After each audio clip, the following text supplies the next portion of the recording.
The man is in the building, Jim Ross. So excited to have him aboard. So, Jim, we're keeping you for quite a bit of time here. I hope you're ready.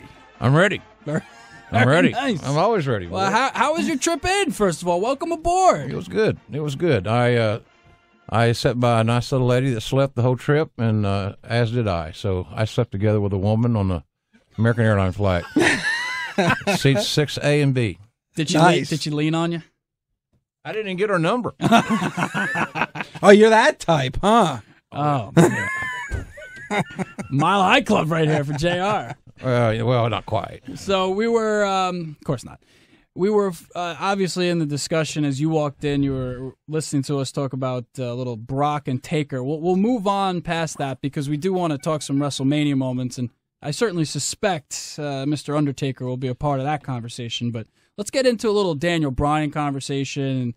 And, I'm just wondering, Dave and JR, is Daniel Bryan's influence, is the fact that all these fans are so gaga over Daniel Bryan, is that enough to get people into a match with Daniel Bryan and Triple H where everybody seemingly wants to see Daniel Bryan in that main event, somehow going for the WWE World Heavyweight Championship? Well, I think so. I think, a lot of things go into the formula of evaluating how talent's over.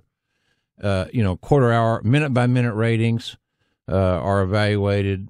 The merchandise sales are evaluated. Events that they are on, ticket sales like live events, that's evaluated. But I really believe that in my view, and I think I blogged about this the other day, any wrestling organization, and not just WWE, but any of them, can't forget their roots regarding how you evaluate a talent, and that is how the live audience reacts to that talent when they're introduced, during the course of their match, and when they leave. So every moment that the talent is in front of the live paying customer, there's different levels of evaluation that should take place, and the decision makers in the old days would be somewhere in the crowd indiscreetly listening and watching. So that's how I would still do it. That's how I still evaluate it. But I do know that you can measure it minute by minute, and as I mentioned, so Daniel's connected. Bryan's connected with the audience. Obviously, I mean that's not Einstein trying to figure that out, but he's connected. It's just now a matter of where management wants to go with it. And I've always thought that the ideal place for him to have his moment was at WrestleMania, not the Royal Rumble, not the Elimination Chamber, but at WrestleMania. That's where that memory will last for years, because it's hard right now to say, well, boy, I tell you what, you remember what's the 5 best things that ever happened at the Elimination Chamber? I called the first one with Lawler, and I would flunk a quiz. I remember Triple H getting his throat smashed by Rob Van Dam in a match. And I know the guys were raising hell about the fact that the structure was killing them, because it's just no way to land that doesn't hurt on the outside of the ring.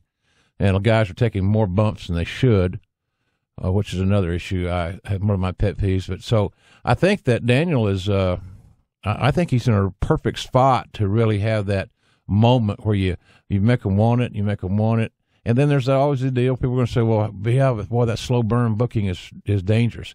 In the old days, that was the norm. I think with so much shows like you guys show and social media and Twitter and all this stuff, it's a different ball game now. The attention span is shortened. Definitely. It's true, but we thought we were going to get the payoff at WrestleMania. As it looks right now, we're not going to get that payoff at WrestleMania. Yeah, well, that's what you think. Because that's what they're selling today, and I don't know where the end game will be at WrestleMania. I don't know if I did it on a podcast or on a blog. The new podcast is great, by the way. Oh, thank you, thanks. The new one came out today. Well, the second Austin Part 2, which was actually better than Part 1. By the time we got to Part 2, we were both really rolling. It was good, so people can check that out. But I think. I wrote that I think that WWE could very easily be changing the card right up until the last Raw before WrestleMania. I think it will continue to evolve, continue to throw the line in the water and have some fun with that. And then that last week, I think we'll get everything finalized. And quite frankly, do you really need any more than that? They don't need it for ticket sales. And if you're either going to buy the network or you're not, because you get WrestleMania with the network for that $9.99 a month deal, which is good. So I think it's really becoming episodic soap opera, play it out, hold it, wait, wait on it, wait, that kind of deal. So, sure. But it's not going to. Nobody's going to. There's a lot of people that aren't happy, obviously, and this you're talking about it here. So, and we're all fantasy bookers at heart, and some of us have been in that for real. Well, you're a booker too. I mean, well, I was. We're the fantasy bookers. I don't think there's any fans out there right now that's like, oh God, I cannot wait for Orton Batista, right. For WrestleMania. So I think that's part of the problem right now. That's your main event, and I just don't know if there's a lot of people that are happy that that's what they're going to see. I don't believe that's the main event. That's my opinion. So I disagree with you. I think that the Undertaker streak, as long as he's healthy, can still do as he did last year. For example, he had a great dancing partner with Punk, but I think he and Lesnar is quite an attraction. It looks great on paper. Obviously, I think that they'll have with Heyman there is really a X factor in that match. I think that's, to me, the streak is hard. Put it this way. You won't find any talents in the WWE locker room that'll say, oh, yeah, I don't mind following the Undertaker's match. Nobody. So that tells you that the boys think that, I don't know, this main event thing's all it's cracked up to be. Maybe the Undertaker should close the show with he and Lesnar. I remember calling matches where Undertaker went on earlier, and the guys were raising hell because, well, what are we supposed to do? Back in the era of, Austin and Rock and that type, the Attitude Era, we had more depth and it was a little bit different ballgame. But right now, with such thin depth on top, that streak holds a lot of credibility. And by the time Heyman talks it out between now and April 6th, and Lesnar destroys and is a carnivore to a lot of people between now and April 6th, we may not even see The Undertaker again on television. It wouldn't surprise me. I don't know. But people will be ready to see that match. No doubt. Are you as shocked as we are, or maybe not shocked, but dismayed and surprised about the fan reaction to Batista? Would you have brought Batista out the way WWE unveiled him in terms of, having that prime spot in the Royal Rumble and then being in a situation where, by him winning, he becomes enemy number one because Daniel Bryan's not even in the match. And now you're having this backlash where it seems like Batista, at least after watching, Monday Night Raw, it seems like he has to make some sort of heel turn because he's getting such a negative reaction. I think that the point there in that statement that you mentioned is just as another card or another piece of evidence of how strongly over Daniel Bryan is. I think it's more of a statement of Daniel Bryan's popularity as it is that we hate Batista. Because when Batista was introduced and in the beginning when he was the vignettes played, sure, people were happy. They weren't pissed that Batista was coming back, but when Batista came back and seemingly took Daniel Bryan's role of a prime WrestleMania territory, that real estate that there's not a. It's like here in Manhattan. There's not a lot of room. Things are tight. So I think that's what that was all about.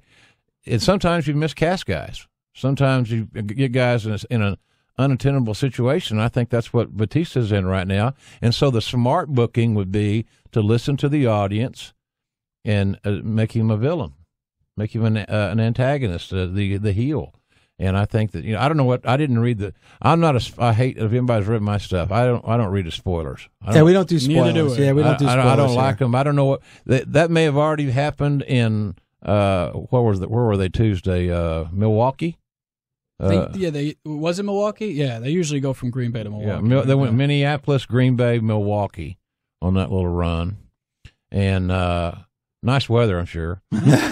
Good drive. I've made that drive. It's a few times, but nonetheless, I think that Batista, looking at the hand, how the lay of the land is now, that Batista has to be recast. And that's easy. I think I wrote about the fact that you just get out the most powerful weapon in all of wrestling. It's called the eraser, and you fix it. You put him on the other side of the fence. You give him a different colored jersey, and you move on. So that's one of the fun parts about being able to orchestrate or produce an entertainment entity like pro wrestling. But, when the Batista thing first happened, we started hearing the boos. And I agree with you. I think it's more because of the popularity of a Daniel Bryan than a hatred towards Batista. But it's a good thing, too. When Doug and I started this show in 2009, it was all about the part-timers. It was like, all right, when are we going to get so-and-so back as we build towards WrestleMania? It almost seems now that we're getting closer to WrestleMania 30 that the WWE has built a roster that's strong enough that maybe they could go past the part-timers, at least looking forward to WrestleMania 31. I think that was their goal. I think that was Paul Levesque's goal when he got real involved in administration, was to develop new stars at the Performance Center because there's no territories. And I think that's, to me, what the ball game is developing new guys. And now you've got a small handful, but, you got the Shield and you got the Wyatts and you got, down the list a little bit, you got Big E, who they hope elevates, but he hasn't had a lot of creative to give him that, that credibility. Cesaro's excellent. Cesaro's a big timer. But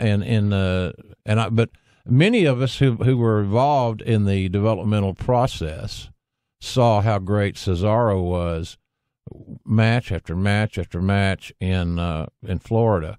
And the great thing there is that Paul Levesque, a.k.a. Triple H, never misses a NXT taping, and he's at every show hands-on. So he's seen these guys had this great match after match after match, and so Cesaro's a star. He just hasn't had he doesn't have a trailer yet like the stars have. he is a star. He's not been anointed yet, but he will. Ringside and Evening with Jim Ross. I mean, we're definitely going to dive into that a bunch throughout the rest of the show. Most importantly, for the Northeasterners to know, and if you don't have tickets, still available at the Gramercy Theater, a double shot coming up on Saturday, 4 p.m. and 8 p.m. You and Jim Ross. And, some of these stories here, I'm sure, will be parlayed in different fashions. And, look, in JR's mind, there's more stories that can be told in 20 hours worth of Busted Open. So just an amazing treat to be able to have Jim in our backyard. Of course, that's why he's in New York City right now. Big day on Saturday. I know you got a lot going on here in the area, but this, and especially the fact that we're going to be able to go down to New Orleans, and you get a couple more, another double shot of JR at the House of Blues, April 3rd. That's a Thursday of WrestleMania week. These chats, the ability to actually, have a Q&A with you, that interaction is really a treat for wrestling fans, JR. I have a lot of fun with those. I think I did 4 shows in the UK last summer just to see if I was any good at it, or if I liked it, or if it was a pain in the ass, or you want to do it some more. So this promoter who worked with Bret Hart contacted me through Bret, and we worked out a deal. I said, well, I'll try it. I'll go do 4 shows, do 4 one-night stands. Every night was different. Every night evolved. I threw things out. I added things, and I didn't have a script, because that's another pet peeve I have. Wrestlers sitting around all day working out their script for a 4-minute match, and they spend all day doing it. Okay, you exhale, then I'll inhale, then you look over here, then I'll look over. It's just stupid. That's like, you're sitting in an isolated environment backstage, and you're factoring out the most important element of the entire match, and that's the fans. So you're assuming they're going to buy what you're selling. What if they don't? What do you do now? And I can tell you what, a lot of young guys, they just steer the course. They have a match memorized. They plow through. And they just keep on trucking, and it's not working. So they didn't maximize their minutes, and they didn't listen to the crowd. It's no different than a stand-up comedian, going and doing their material, and some of their material's not working, so they got to go to, plan B. If the family version's not working to this particular audience, you might want to go a little bit blue. You know what I mean? So you got to figure out what it's going to take to get a rise out of your customer. And I think that's what some of these guys are doing. But what I do in the Q&A is that I say no question is off limits. Sometimes I don't have the answer, but I won't lie to the audience, and I'll be honest with them. But there's no holds barred Q&A. So I try to get to that quick as I can and get the audience engaged to where it's interactive. Because, hell, I'm a fan just like they are. So I'm curious to see what's on their mind, and every show has a different feel. So it's really cool in that regard. So I can go and ask about Dark Journey. So I definitely got to go and get tickets so I can ask questions about He's got an obsession, JR, with Dark Journey. But this is great because you should buy tickets for both shows because depending on the crowd, that's a real good idea. You could get a vastly totally different show. That's a very good idea. See, I'm a capitalist at heart, and so the more tickets you buy, the better off OJR's retirement goes. So it's good. But it's just fun deal. It's going to be a fun night, and then we have then I do a little meet and greet, which I always have fun doing because there it's a one-on-one with the fans, and they'll always give you some memory, or they'll ask you another question that they were embarrassed to ask or didn't get to ask during the Q&A. So it's a fun night. It's very casual. And I don't use a teleprompter, as I said. I have things in my mind I kind of like to flesh out in the beginning. But most of my stuff in the beginning are about how I got in the business and then some experiences and stories in the territory days when, it was Wild West and it was, you're in a different town every night and you're trying to make ends meet on $25 to $40 a day. And, you're driving your car with wrestlers in it so you could make extra 2 cents a mile from each guy. Wow. And it was just that's what you had to do and then you would drive, like I drove Danny Hodge and Skandar Akbar when they were tag team partners. When they split up, they couldn't ride together because that was against company policy. The heels and bayfaces couldn't ride together or stay in the same hotels or eat in the same restaurants. Wow. At all. For Cowboy Bill Watts, if you did, you were fired. And he had a lot of unique rules, but the territory days really spawned some of my best stories, quite frankly, because they're just hard to believe. I had a lady, one of my stories that I was offered $100 one time to take a Polaroid of Andre the Giant in the shower because this woman wanted to know if he really was a giant. and I look, here's the deal. I'm making on average, let's say going up scale, $40 a day. And I'm working 6 days a week, driving to all these towns. So I'm buying my own gas. I'm paying my own hotel rooms. I'm paying for my own food. And I got a wife number one and $40 a day. So I'm offered a chance to make $100 to take a Polaroid of Andre the Giant naked in the shower. It wasn't none of this before the days of, your smartphones. Sure. You could discreetly get in there and do a little. No, you got to carry so I want to carry a Polaroid camera into the shower. Hey, Andre, can you turn around? Do you want to soap up? I might get $1.50 out of this picture. Oh, man. So obviously I never took the photo, but those are things like that happened. I did a blog, a podcast last night, an open and close for a podcast that airs next week with Mauro Ranello, the boxing guy for Showtime and did MMA fights. Sure. But he also was a wrestling manager and a wrestling play-by-play guy for the Hearts and the Vancouver territory, about going to a bar in the French Quarter with Dick Murdoch, and Murdoch saddling up and taking a shine to this beautiful blonde, and who we found out when the blonde went to freshen up, the bouncer came over and told Murdoch that he was buying all the beer. So I was just drinking beer. I didn't have another. I wasn't with anybody. But I was making $40 a day. I can't afford to go do anything. So I'm drinking beer. Murdoch is on his tab. The beer was flowing, and I was enjoying that. And Dickie found this woman that he really liked, 6 feet tall. He was 6'5". So then he finds out it's a man. Oh boy.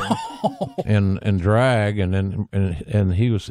So Murdoch left the table, and he turned the corner and caught the guy coming out of the men's room, with her blonde wig and and the whole 9 yards. I mean, and she was a beautiful human being. I'm not weird here. I'm just telling you. She could have passed the eye test, right?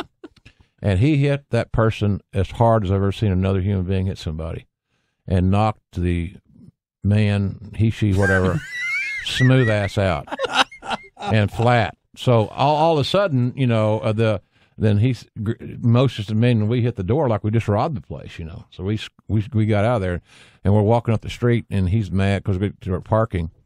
He says, "I'll tell you this: if you ever tell the boys what happened to her will be mild, or him, that thing will be mild. I will take the wrath of God out on you." And he meant it. He was absolutely humiliated and irate. People say, "Well, why are you telling the story?" Well, Dick Murdoch passed away. Okay, so I kept my word all those years while he was alive. I never told that story, but crazy things happened in the territory days. So we're going to talk a lot about the territory days in these shows, because online and through whatever, people have more of a familiarity of what I did at WCW and at WWE, because it was more current, I guess. Whatever. Yeah. So it's more publicized. Yeah, yes. But those stories are just great. I had a great time in the territories. Didn't make any money, but I got a great education. Learned a lot. Well, do you think now with this WWE network and how the DVD library that the WWE has, that more fans know about the territories? I mean, I grew up in the territories, but a lot of the younger fans have no idea. Oh, no. So do you think they do a good job with kind of giving a little knowledge to the younger fans? Yeah, I think it'll help. I think some of the younger, defiant male fans that are raising hell about Daniel Bryan not winning the Royal Rumble or not winning the Elimination Chamber, they never really have embraced how territories were booked back in the day. We had a very viable territory in the Mid-South that did well on a roster of about 18 guys. So you had maybe four top guys. Well, they worked, sometimes two guys would work a year. Carl Cox and Murdoch had a program that lasted a year. And in today's world, can you imagine the outrage on Twitter and everything else if some of these young kids had to sit through a program that lasted a year, a rivalry? They couldn't handle it. It'd be atrocious. They couldn't understand how this could happen. I could book better than that. Well, sure you can. And when you leave your parents' home, and and your mom and daddy aren't giving you lunch money, you can do that. Maybe you can start your own business and see how easy it is to deal with egos and personalities and injuries and other things that you can't control. So, but that was the norm. You wanted to get into a territory where you had Watts would bring guys in and say, "Okay, I think we'll get a year out of this deal." Especially if they were working with him, because he was the star babyface and the owner and the booker. So he could story arc this thing any way he wanted, but he would know where it was going to end. He would know it was going to end in, let's say, the Superdome on Thanksgiving night of next year. That's where we're going to do our blow off. So what we got to do is put our heads together and figure out we're going to end there. So we're going to work backwards.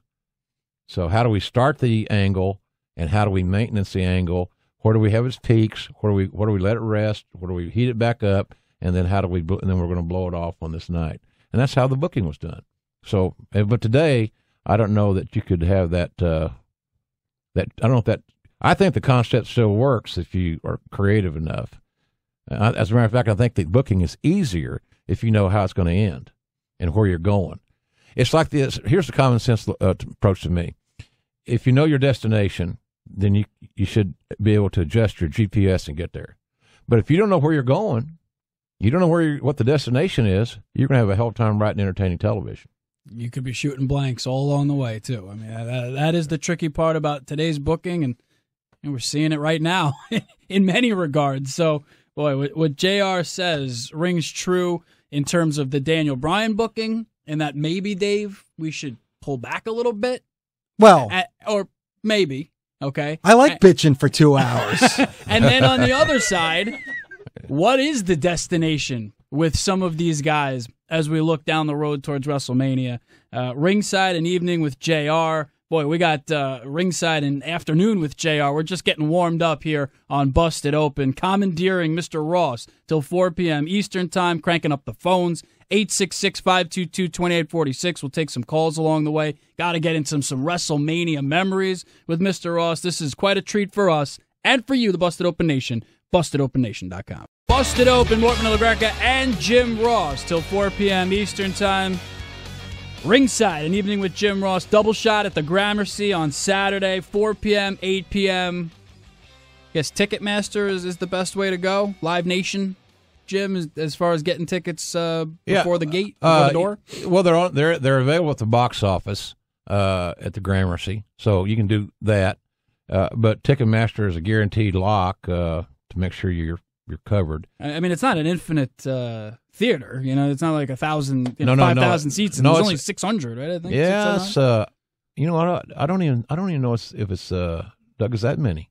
Huh. I think it's a real intimate. It's going to be fun. It's going to be like being in an expanded living room or a bar and just us type thing. But you can get them at the box office the day of the show. I would think. But if you want to not have any margin for error, it's probably smart to go on Ticketmaster.com and get it handled. Just knock it out and have a ticket. Have your thing with your ticket with you when you get there. There you go. 866-522-2846. I was close, JR, but you were more accurate. 499 capacity. So you're right. I mean, you kind of have to get your ticket to lock yourself into that. Hope so. That's the game. That's the game plan. But if not, I'll get to know everybody there by their first name. I have no doubt there will be capacity for both shows. That could be a little humbling. Okay, hey Judy, you got another question? Come on, Judy. I know you got one in you. One more. Oh, anything, any subject. Let's play Jeopardy. Speaking of questions, let's hit the nation real quick. 866-522-2846. Casey in Virginia has been waiting a while. What's up, Case? Hi. First of all, JR, it's really an honor to be able to talk to you. Thank you. I just had a couple things about Batista. I am going to WrestleMania, and I'm honestly worried about him working a full match. I mean, he had a match with Alberto Del Rio that lasted 7 minutes, and he got a total of something like a minute and a half of offense, and he looked gassed the whole time. I mean, I don't know how he's going to be able to carry a WrestleMania. Well, here's the thing. Not to be argumentative, but I know that he's been working out hard. But any guy will tell you that's been in the wrestling business, the only way to get into game shape is to get in the game, and so he needs to work a lot of live events between now and WrestleMania to build up his air and his stamina. You can do all the cardio you want. You can do Gracie jiu-jitsu. You can go, do road work. I'm being facetious in that respect, but you can do cardio. Nothing replicates in-ring shape like getting in the ring. So that he needs to he needs to be booked on a lot of live events. I don't have any idea if he is or he isn't, but if he is, then I'm sure that they recognize the same thing that you do, that give him the chance to have the best match that he can, and in order to do that, you need to get him in the live events and build up his conditioning. Dave, remember The Rock? Yeah, we saw that. Yeah. We absolutely saw that with him. I mean, you can't get much more studly than Dwayne, but I mean, my God, there's a big difference, like JR's saying, between looking in great shape, being able to put up 500 on the bench, and then being able to run around with CM Punk and or John Cena, down that, from the Royal Rumble into WrestleMania. And that's part of the problem when you have part-timers at this time of the year. First of all, the spotlight's on you, and it's going to be tough to get your feet together. JR, we got to take a break. Real quick, your take on part-timers. This always becomes a pet peeve at this point. I don't even care so much from the fan standpoint. How do the boys feel in the back when guys of that stature come back for this season? Well, I think that the some of them and most of them probably are more okay with it than people think, because if it draws more eyeballs to the TV, it exposes those talents that you're asking about, their mood. It lets more people see their work. It hopefully will increase the pay-per-views. So the monies are more, the pie that you make you get a bigger slice. And then there are some guys that don't like the positioning. They worked all year. They think they should be in a better spot. It's like being cast for a movie. You know, I've been here in this company all year, and I got cast for a lesser role. So it's a mixed bag. It's a mixed bag, but if it's used correctly, it's not a bad asset.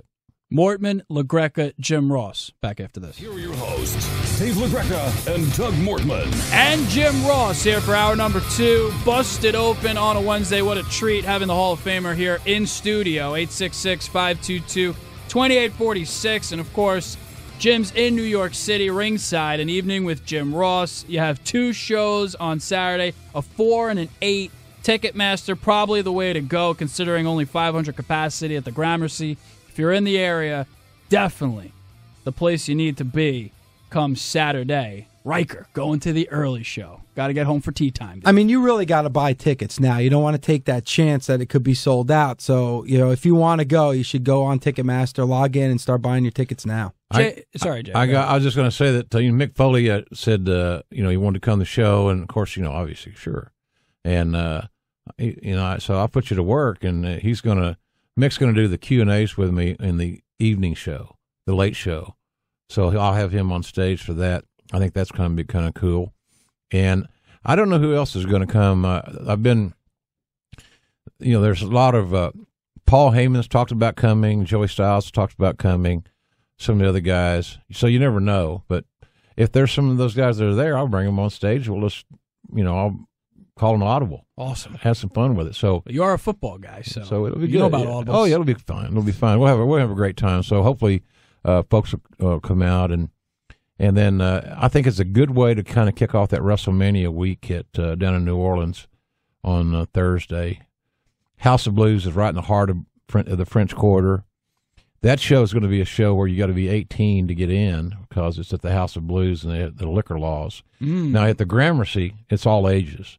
And I'm not going to embarrass anybody if they bring their kids because I'm not going to drop a plethora of F-bombs on children that are sitting in the audience. But I think the stories will be colorful enough. Everybody will get it.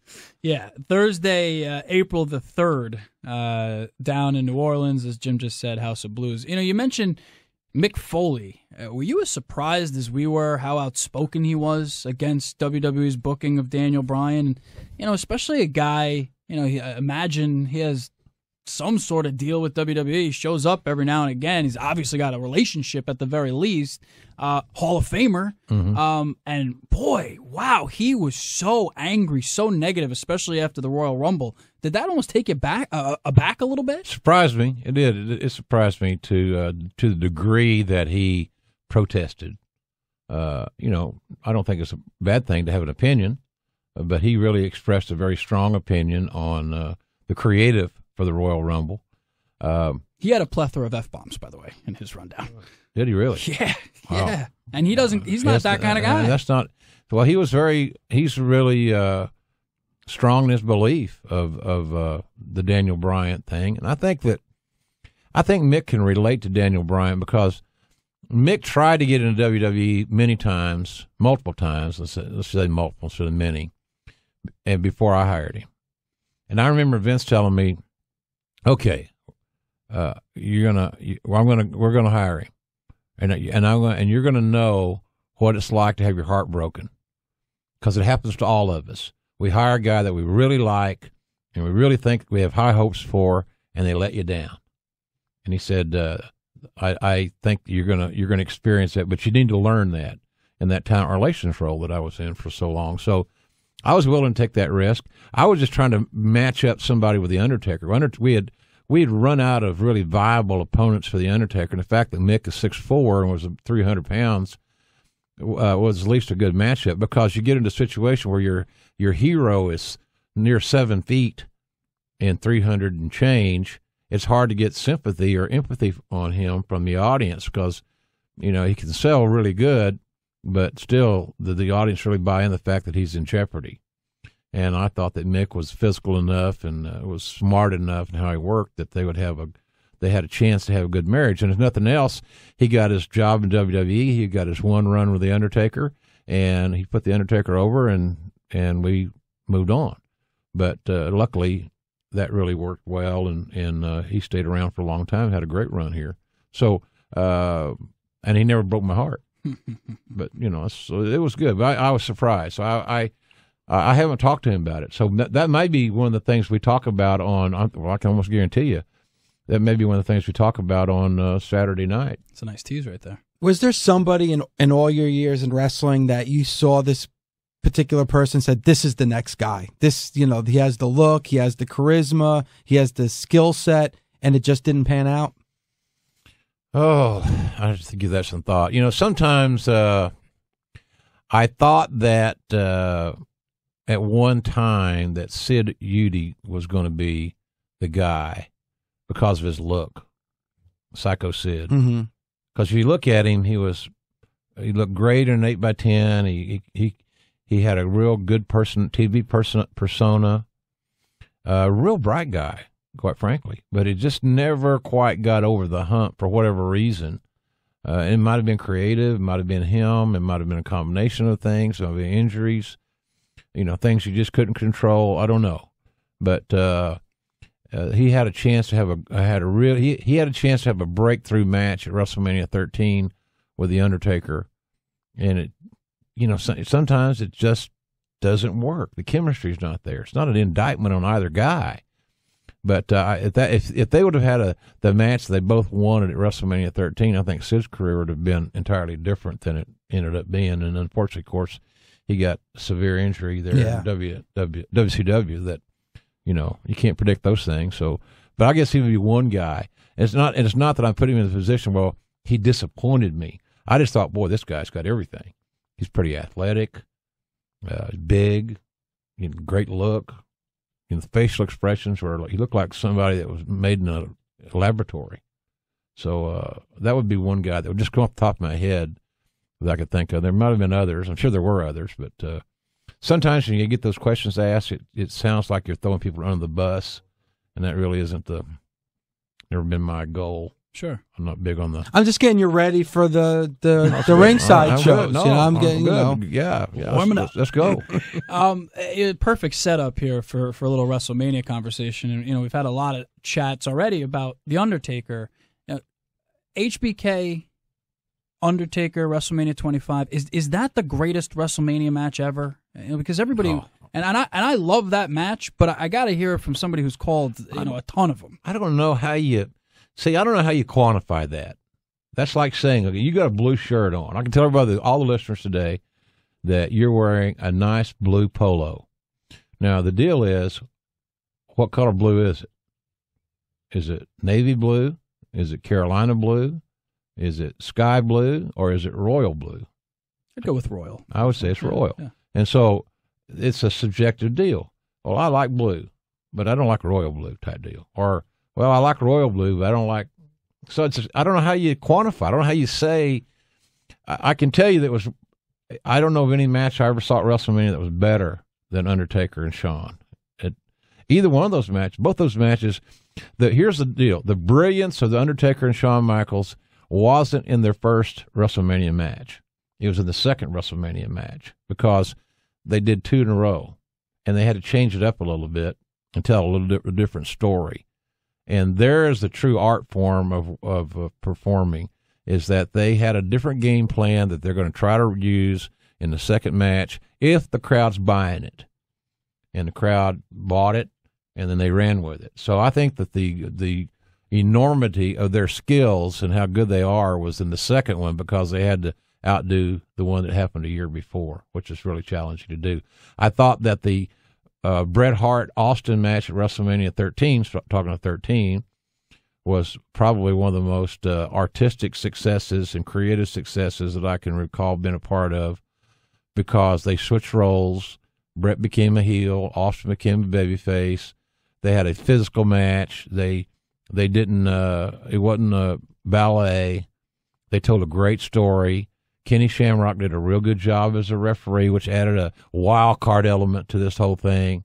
Austin's bleeding, and he doesn't give up. In the I Quit match, you got two tough guys. Who's going to say I quit? And Austin passes out from the pain and loss of blood, et cetera, et cetera. It was a great story. They painted a great picture. And I've always said that the deal is real simple, and what guys like I used to do, is you feel and hear the music that the wrestlers are providing you.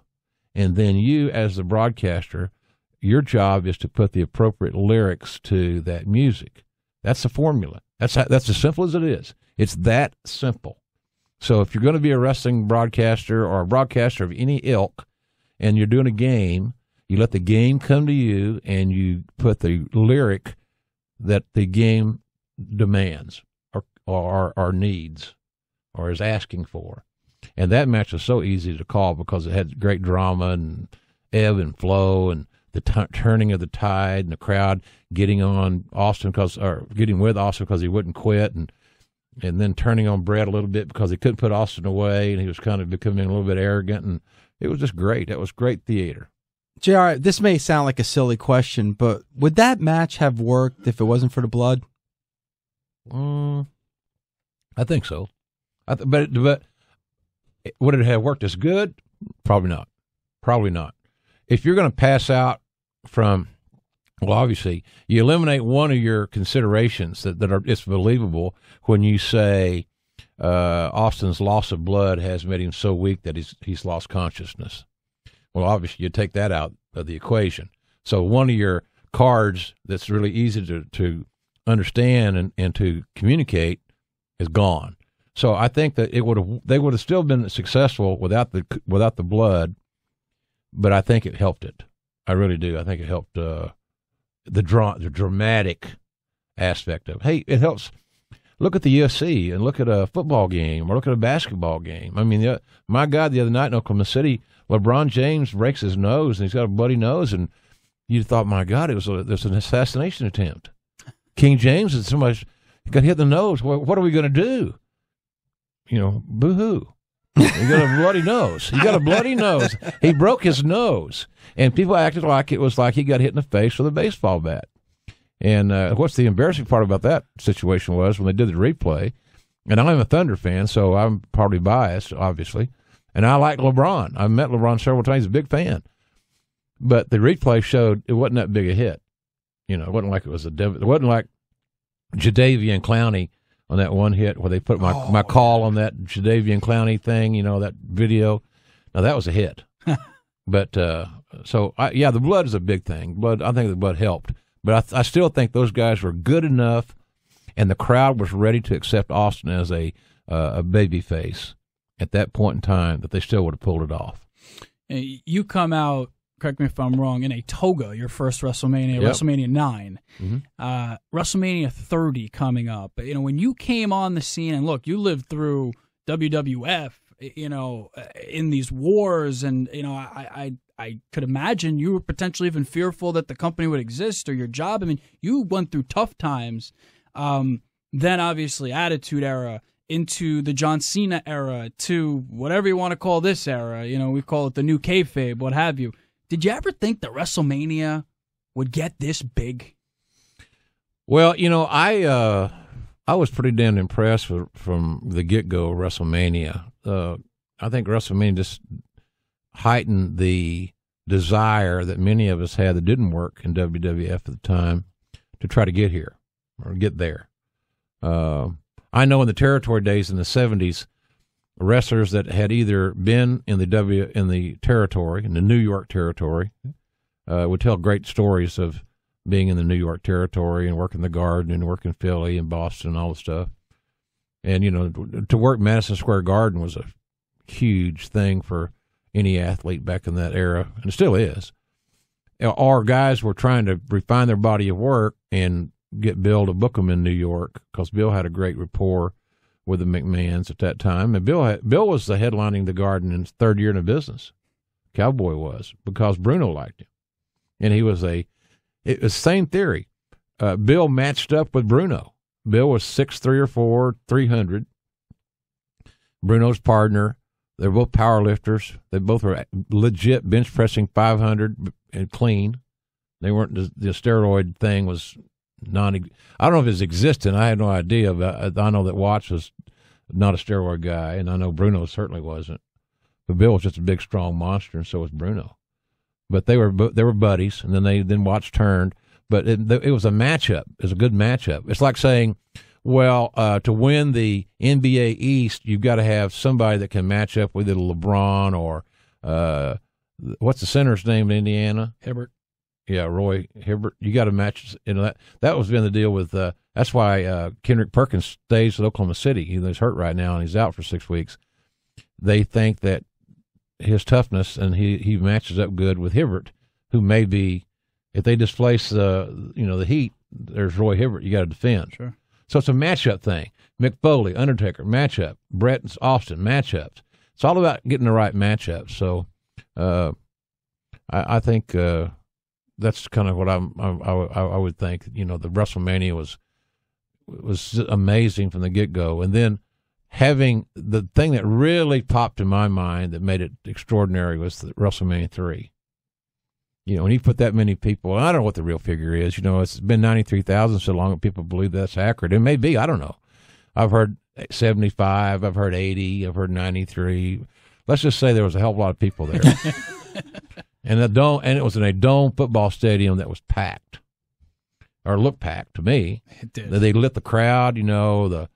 That's kind of where the theory, really got into vogue about, it didn't have the ring light. I still am an old school guy. I like the focus to be on the stage, and to be on the stage being the ring. But when WrestleMania 3 came around, then you knew that WrestleMania was something pretty extraordinary, and you wanted to be a part of that. So, and my first assignment was WrestleMania 9, and I never understood this. I get asked the damnest questions. Were you angry you had to wear a toga? Oh, no. It's like, what if you're cast in a cowboy movie and you got to wear a hat? I bet you're pissed off you had to ride a horse. No, that's how you got away from the Indians, or the Native Americans, I should say. But you know what I mean. That's how you're cast. I bet you hated kissing Mr. McMahon's ass in Oklahoma City in front of your family. Well, no, because the guys in the ring that were trying to get heat on was the evil owner, the Undertaker, and Kurt Angle. And I have great respect for all three of those guys. And they're being cast as villains, and I was a sympathetic character in my hometown, so it was perfect casting. Poor old JR got dragged over the announce table into the ring, and his face buried into McMahon's ass. How humiliating. How just pure degradation. It was a role, folks. I mean, we didn't rehearse it, but I knew what I was going to do. I got my script. And so I was happy to facilitate a little bit extra angst on the Undertaker and Kurt Angle, because at the time they both were trying to gain more heat. So it's just it's a role, and I didn't really have any issues with it. Now, you mentioned WrestleMania 3. You were with Crockett Promotions at that time. What year was that? 87. Yep. Was that Crockett, or when did Watts buy? I think it was right around that time, 87. Yeah. I think. Okay. So yeah. I was down. I was down south. Did you look at WrestleMania 3 with all those people, and was it a little fearful, or did you see that change knowing that McMahon was going for that national push? Did that worry you at all? No, I'll tell you what it did. It encouraged me that it can be done, and that our business can be more successful than we all dreamed, thanks to McMahon's vision and what he put together at WrestleMania 3. It gave me the, well, hell, if he can do it, we can do it type thing. Because I didn't think that Vince had the market cornered on wrestling acumen. It's obvious he was brilliant and had great vision, and had those large grapefruits where he gambled so big, on everything. But so I thought, well, hell, if he can do it, somebody else can do it. But quite frankly, it energized the business. It made promoters, some were fearful, some were motivated. But the fans, the awareness of the genre became keen. The media was covering it, and it was getting all this extra publicity, and we kind of rolled off that. So we built momentum in some areas because people were so aware of pro wrestling at that time. So, but I never thought that the territories would go out of business. That was where my naivete came in. I didn't realize how poorly ran, the Crockett thing. Crockett had an amazing opportunity when he bought UWF, which was Mid-South, and that plan really farted and fell, unfortunately, because that could have been, he could have had his own Super Bowl. He could have kept all his TV syndication separate. They could have had a little crossover. on TBS, which could have been the melting pot. You could have built rivalries like the AFC and the NFC. And then once a year, their version of the Super Bowl or the WrestleMania could have been the UWF versus the NWA. But that was the vision that we had when I pitched the idea to buy the company to Crockett when Watts was wanting out. And I laid all that out, and it was received well enough for him to buy it. Crockett bought it, but then it came unraveled, unfortunately. But nonetheless, it all worked out good for everybody in the end. You know, you'll be down in New Orleans, obviously, ringside with an evening with Jim Ross on the 3rd, Thursday before WrestleMania.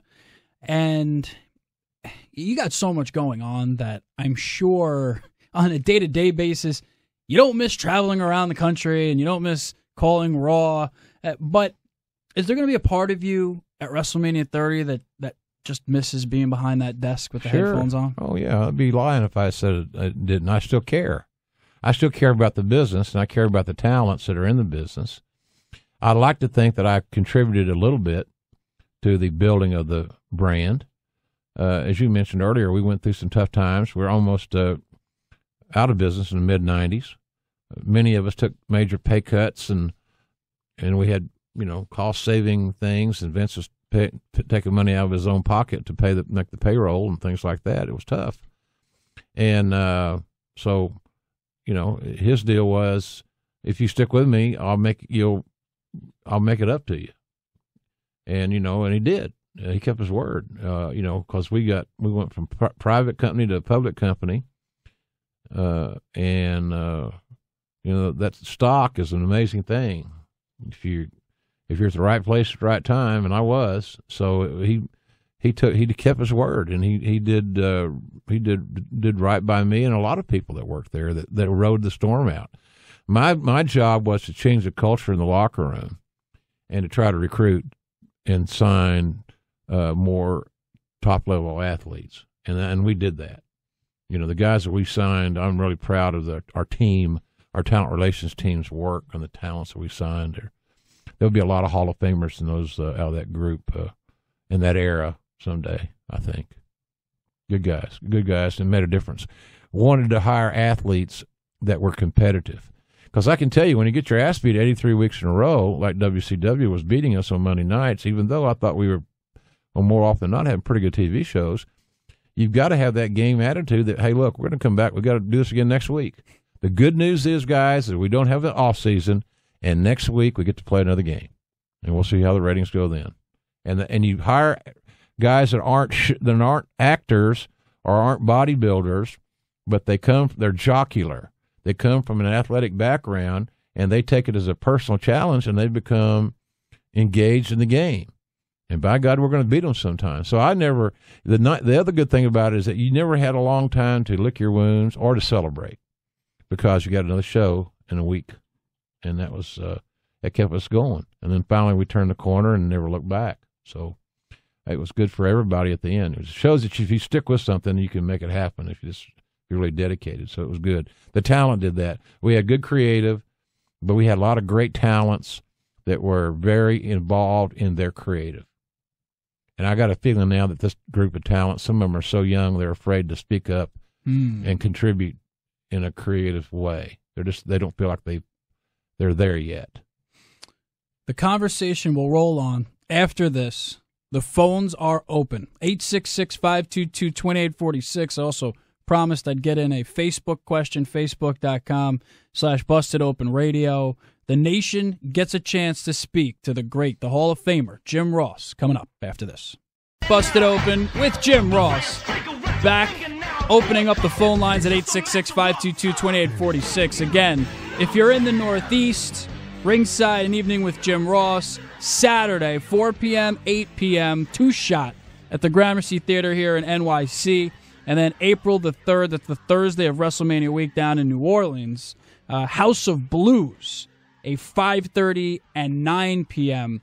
local performance. So that's four can't misses right there. Get your tickets, Ticketmaster, or at the gate. Probably better you get it at Ticketmaster. Yeah, baby needs new shoes, folks. Help the old guy out, Hey, we were talking during the break about these podcasts, and Podcast One's done a great job lassoing Austin and Chris Jericho and myself. Not that I was any bargain, but Chris and Steve are doing amazing business over their podcasts, and they drop at different days of the week. But podcast1.com and iTunes has all that stuff. My newest one came out, dropped last night. It's out now. It's the second part of the Austin interview, and nice. It's good. And Chris is so talented, so has so many interests. He's very eclectic, and one of my favorite guys I ever signed. And brilliant mind for the business. Oh yeah, he's special. I remember Jerry Briscoe and I sitting in the Bombay Bicycle Club in Tampa. Went down to recruit. We actually went. That's when WCW had a bunch of guys, and their contracts would be starting to come up, and we'd go recruit. And Jericho was a guy that I really, really wanted. And Jerry was the same basic size as Chris, So we both were. We weren't. Be just awed by somebody's physical size. He was so smart and athletic and a tough little bastard. He really was, So I think he's. So it's fun the podcast stuff. So I want to hopefully get Chris on my podcast sometime. I'm sure I'll do his.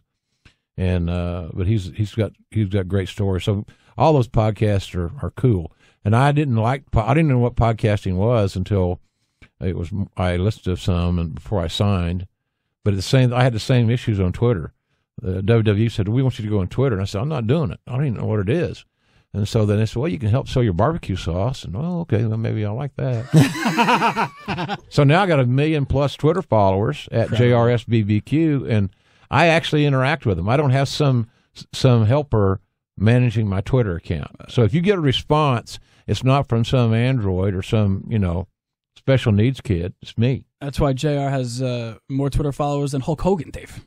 He does. Think about that. Well, because you have to respond. You have to interact a little bit, and Absolutely. JR definitely does that. Hogan back on TV, though, his Twitter numbers will probably take a significant upswing, you'd think. Probably. I don't know how much they're going to use Hulk on TV. I think it's a good move. As I mentioned earlier, I think it's smart of WWE to retain his services. He just brings so much name identity, and he can create media opportunities that a lot of the younger guys can't. And that's how you bring an older guy back. He's 60. I'm 62. Yeah. I think Terry's 60. That's how you utilize a guy like that. You put him in a role that they can help you garner publicity and promotion and help build momentum, and you set the table, and then you tell the young guys, sick them. Now go get them. You get a full house. You get momentum. You got people are emotionally invested. Now get your ass out there and play. No excuses. Go get it. And I think that's kind of how that's how I would see. That's given the rub. So that you want to always bring these older guys back that can give others the rub. That's the key. And it's not easy to do, but that's the theory. And not to kill him, but that's not the way TNA used Hulk Hogan. No, they didn't do that. I wrote a thing, and I don't know, I didn't mean to throw TNA on the bus, but WWE did better with Hogan in a 5 or 6 minute segment than his entire run at TNA. They made him feel special again. They made him feel like he was the immortal Hulk Hogan again. The table was set. The promo that he was going to be there. Everything was right. But you're exactly right. The TNA they didn't know how to book him, and sometimes you say, well, wait a minute, Hogan was involved in that booking process. Sometimes great talents don't know how to book themselves.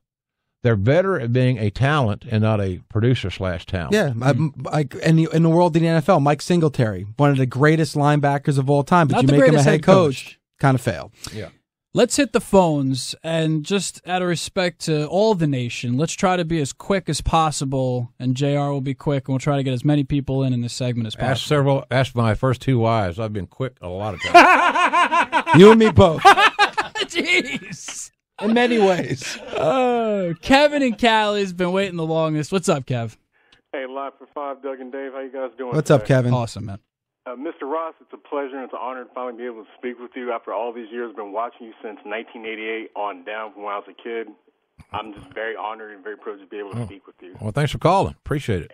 And also, really quick, Mr. Ross, While I was in the United States Army, I served 6 years active duty. While I was deployed in Iraq between the years of 2005 and 2006, when I was able to watch you still doing play-by-play on Raw, that really helped me out get through my deployment. Oh. I really want to say thank you for doing that. Oh, thank you, buddy. Thank you for serving our country. You're the hero. I'll just call little wrestling matches. That's all I was doing. So I appreciate you watching, and if it helped you get through the day, then I did my job.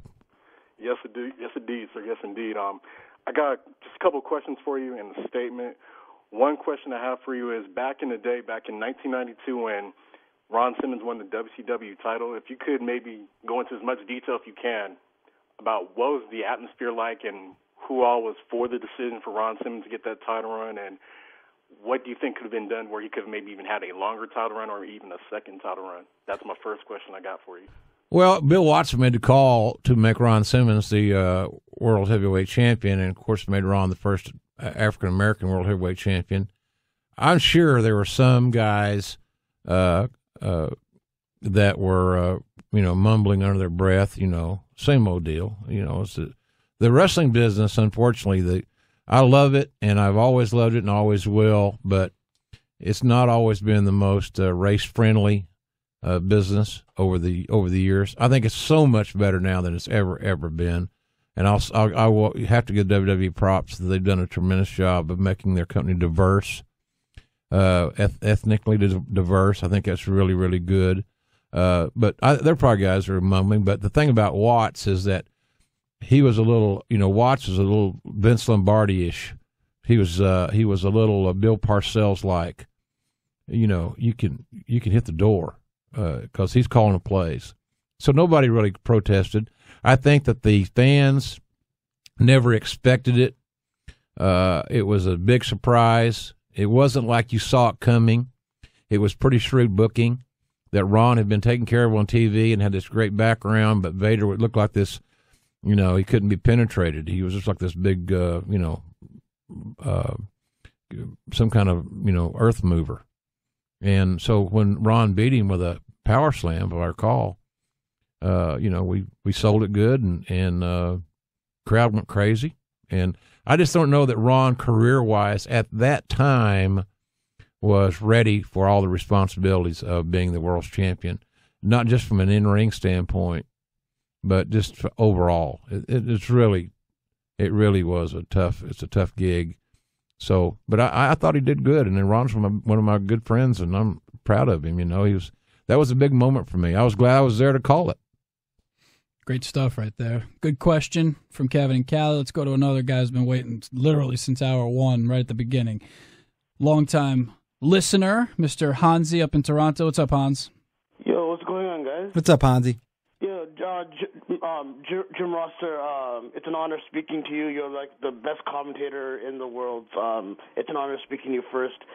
I agree with your point about that we won't find out till like a week before WrestleMania about what's going to happen with Daniel Bryan, because I think that it has that WrestleMania 2000 build where we didn't find out the main event until like the week before also. But my question to you, you're talking about the Austin and Bret Hart thing, and I want to know, like, how crazy was that, like, year 97? Because I thought, like, I love the Attitude Era, but I thought that 97 era was probably one of the best. And I think a lot had to do with the whole Canada versus U.S. thing. I just want to know how, because you guys went to Raws in Canada and U.S. How was, like, the environment? Like, were those, like, some crazy environments in your career, or, like, I don't know, like, where does that fall in your career? It was great because, the recent, ironically, the recent women's Olympic hockey game, U.S. and Canada, reminded me of that whole thing. It was good. It was new. It wasn't the Russians, the Japanese, the Germans, any other nationalistic slant that American wrestling promoters have used since after World War II, which was very prevalent. After World War II, if you go back in history, there was a nationalistic angle going on every year of some ilk. Whatever country we were pissed off at, they had that guy representing. He was a heel. So the Canadian thing was entirely different, because when we got to Canada, no matter what the guys were, if they were Canadian, they were a national treasure in different levels. So it was a different ball game. It's just everything was reversed, and that's when Lawler was fed the lines to say, well, it's Bizarro World, and they still use that Bizarro World when they don't get the reaction. But all we had to do is explain, hey, we're in Canada, and the Canadian fans are loyal to their own countrymen, as they should be. So it was because all you did then was plant that seed that when we get back to the States, and now you get to go to your arena in America, you can just boo the hell out of the Canadians. It would have worked real simple, but that Bizarro thing King still uses that, which is kind of a company stamp of, the unique reactions. But it was really a lot of fun. I had a blast with that whole deal. I remember sitting at ringside when Brett and Vince got into an altercation. I think it was in Halifax, and they had like a hockey fight thing across the announce table, and Lawler and I were screaming, trying to get them separated. And Brett had on a hockey jersey because I think he was co-owner of a hockey team at that time. And Vince pulled the hockey jersey over his head, which I don't think made Brett really happy. But Vince is a pretty cagey street fighter in that regard. But it was good. It was real. It was organic. It made sense. It was logical. It wasn't like, come on, eyeball rolling booking. It was good stuff. So it was a good year and a lot of fun. I on the network, I'm going to go back and watch that. I was very leery. I was my own worst critic. I was so busy doing VP of Talent Relations or Senior VP, whatever the hell the titles were. I just had to come back to work after Raw. I had to go back to the office. So I didn't say, well, I'll just sit home today and watch a TV show. So now I can go back and watch all that stuff. That's awesome. And it's cool. I didn't remember that or whatever. It's good. When I found out Ron Garvin was Canadian, kind of changed my way of thinking about Canadians. Ronnie Garvin, hey, he's a tough guy, boy. Oof. He's a tough guy. And he's one of the first wrestlers that had his own airplane. That would fly. Wow. Yeah, he's a pilot. So it's good. 866-522-2846. More calls with JR. Facebook question or two, facebook.com/BustedOpenRadio. At Busted Open Radio on Twitter. Getting a big pop from good old JR. We do appreciate that. More on the other side. Back on Busted Open. 866-522-2846. An evening with Jim Ross. Ringside at the Gramercy Theater. This Saturday, 4 p.m. Eastern, 8 p.m. Eastern. Two-shot right there. Two-shot at the House of Blues, April 3rd, Thursday of WrestleMania week, 5:30 p.m. and 9 p.m. So that's exciting. Boy, very, very select atmosphere at the Gramercy. Only 500 capacity, so Ticketmaster.com. Grab your tickets quick. They're going fast. Maybe you could get them at the gate. So you definitely could get them at the box office, but who knows if they're still available. 866-522-2846. Right back to the phone lines. Actually, before we do, I did promise that I would get a Facebook question, and facebook.com/BustedOpenRadio.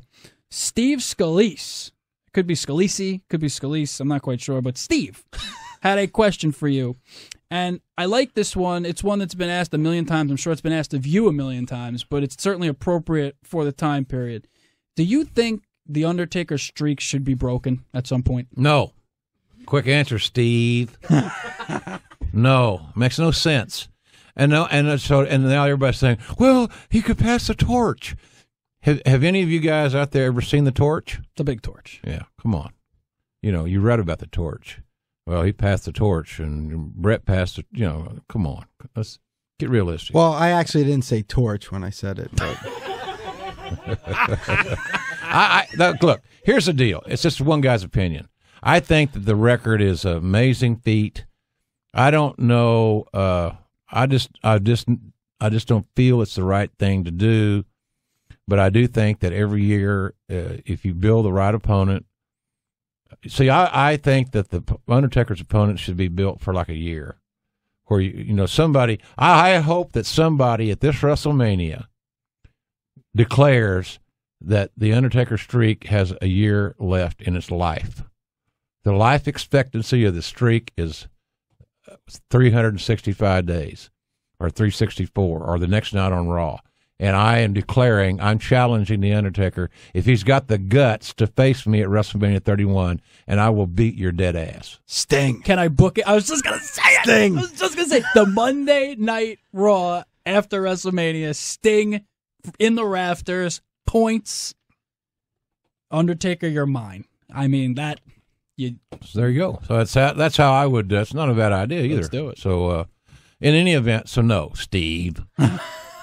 Sorry, Steve. But that was quick, concise, to the point. I like what JR is saying, 866-522-2846. Let's check in with Michael in Cleveland. This is not our usual Mike in Cleveland, a different Mike in Cleveland. What's up, Mike? No, this is your original Mike in Cleveland. Hello, Michael. How you doing, Dave? How you doing, Doug? What, did you think I wouldn't take your call? I don't understand. No, I don't know. Talk to Riker. You know, he got this love-hate thing. You make a good point, All right. Michael. We got limited time, Mike, so let's roll here. Right. Hey, JR, you know, as a 47-year-old wrestling fan who grew up watching Jim Ross on Mid-South Wrestling, I have come full circle now to hear you actually say on national radio your podcast drops on a certain day. I'm pretty hip, man. I may be the next general manager of the Browns. What the hell? I couldn't do any worse than the rest of those guys, right? Seriously. Right, and at this point, it's only a 3-month gig anyway. That's right. I can handle that. Right. Hey, you know, when you started off your interview talking about the modern fan and, you know, being able to take the slow burn. And, you know, I've been going back and forth with these guys on this show since it's entirely that I think the biggest problem in pro wrestling today isn't the product. I think right now, for what I grew up watching back in the 70s and the 80s, you know, especially like during the territory days, and compared to what you actually see in the ring and what you actually get for free nowadays, you are in the golden era of pro wrestling for, you know, just the amount of stuff you get free of charge and the quality of stuff you get. And I think the consumer is wrestling's biggest problem. I think they have too much information on their hands. I think they know too much about the game. But I don't really think they understand what they're watching. You know, you're watching wrestling. You're watching an entertainment source. But it doesn't seem to be that to them. You know, they want to live vicariously through Punk, not live through Punk's story or his storyline.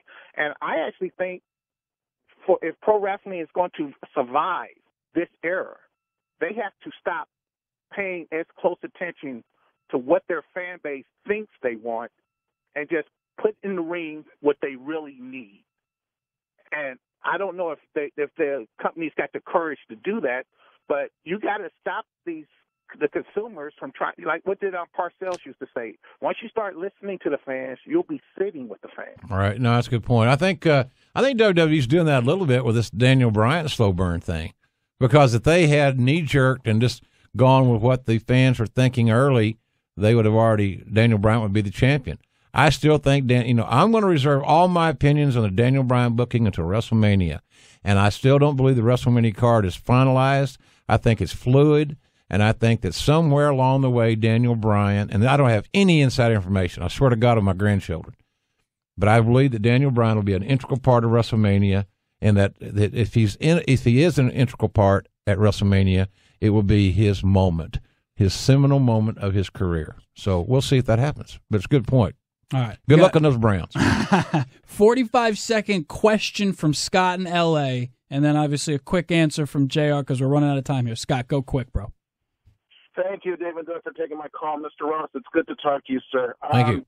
Being an old-school wrestling fan, I always enjoyed your play-by-play, and I'm not really a fan of the 2-person, 3-person announce team. One, because they talk over each other, and 2, they hardly ever call a match, especially in today.